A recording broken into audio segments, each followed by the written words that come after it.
Poseidon अपनी उड़ती हुई सार्क के साथ इस महायुद्ध के लिए प्रस्थान कर चुके थे। वहीं उनकी सेना भी समुद्र के विशाल लहरों को चीरते हुए रणभूमि के लिए आगे बढ़ रही थी। इस विशाल सेना को देखकर आकाश भी थर-थर कांप रहा था। वहीं दूसरी ओर किंग फेरो की सेना भी उनसे लोहा लेने के लिए तैयार खड़ी थी। पोसाइडन एक चतुर राजा था, इसीलिए उसने इस प्रलयशाली युद्ध में अपने मित्र एवलांच को न्योता दिया। एवलांच बर्फीले शहर का एक ऐसा राजा जिसके पास तकनीकी विज्ञान और आधुनिक बंदूकों का अद्भुत ज्ञान था।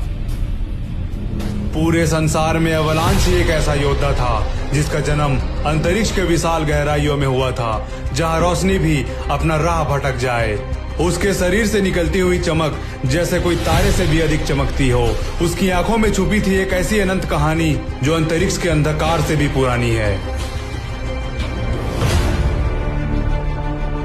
जब किंग फेरो को एवलांच के बारे में पता चला, उसके चेहरे पे एक शैतानी मुस्कान थी, क्योंकि उसने ऐसे योद्धाओं को बुलाया था जिनकी ताकत एक दूसरे में बसती है। जहां एक आग का धधकता हुआ ज्वाला तो दूसरा कपकपाते ठंड का तूफान।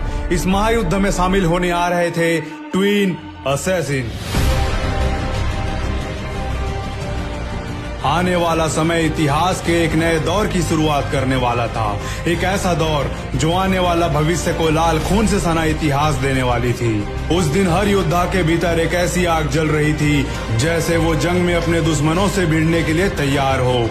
ये जंग केवल दो राजाओं के बीच नहीं था, ये जंग था जमीन और समुद्र के बीच, विजय और हार के बीच।